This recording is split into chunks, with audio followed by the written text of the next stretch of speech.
ঘরের মাঠে পাকিস্তানের মতো শক্তিশালী দলের মোকাবিলা করতে হবে, তাই তো প্রস্তুতিও হওয়া চাই সেরা মানের। সেই লক্ষ্যেই সিরিজ শুরুর আগেই বিসিএল অল স্টার্সের বিপক্ষে একটা প্রস্তুতি ম্যাচ খেলবে বাংলাদেশ জাতীয় দল। মেহেদী হাসান মিরাজের নেতৃত্বে মাঠে নামবে বিসিবি একাদশ। ওদিকে বিসিএল অল স্টার্সের নেতৃত্ব দেবেন আকবর আলী। নিজেদের মধ্যকার এই ম্যাচে সৌম্য সরকার, মাহিদুল ইসলাম অঙ্কন ও তানভীর ইসলাম অবশ্য আছেন দুই দলের স্কোয়াডেই। আগামী বুধবার থেকে পাকিস্তানের বিপক্ষে শুরু হচ্ছে টাইগারদের 3 ম্যাচের ওয়ানডে সিরিজ। তার আগে শনিবার বাংলাদেশ জাতীয় দল ও বিসিএল অল স্টার্সের লড়াই। খেলা শুরু হবে দুপুর 2:15 থেকে।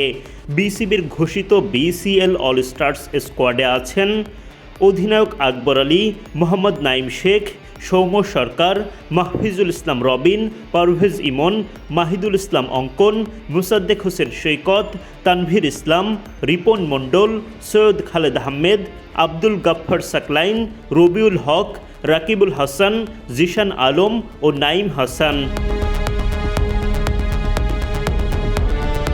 এদিকে পাকিস্তান সিরিজের জন্য ঘোষিত জাতীয় দলের স্কোয়াডে আছেন অধিনায়ক মেহেদী হাসান মিরাজ, সৌম্য সরকার, সাইফ হাসান, তানজিদ তামিম, নাজমুল শান্ত, তাওহিদ হৃদয়, লিটন দাস, আফিফ হোসেন, মাহিদুল ইসলাম অঙ্কন, রিশাদ হোসেন, তানভীর ইসলাম, মুস্তাফিজুর রহমান, তাসকিন আহমেদ, শরীফুল ইসলাম ও নাহিদ রানা। পাকিস্তান সিরিজের জন্য ইতোমধ্যে প্রস্তুতি শুরু হয়ে গেছে বাংলাদেশ দলের।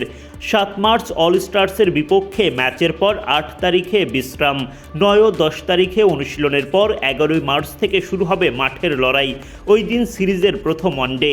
সিরিজের দ্বিতীয় ওয়ানডে অনুষ্ঠিত হবে শুক্রবার 13 মার্চ, আর সিরিজের তৃতীয় ও শেষ ম্যাচটি অনুষ্ঠিত হবে রবিবার 15 মার্চ।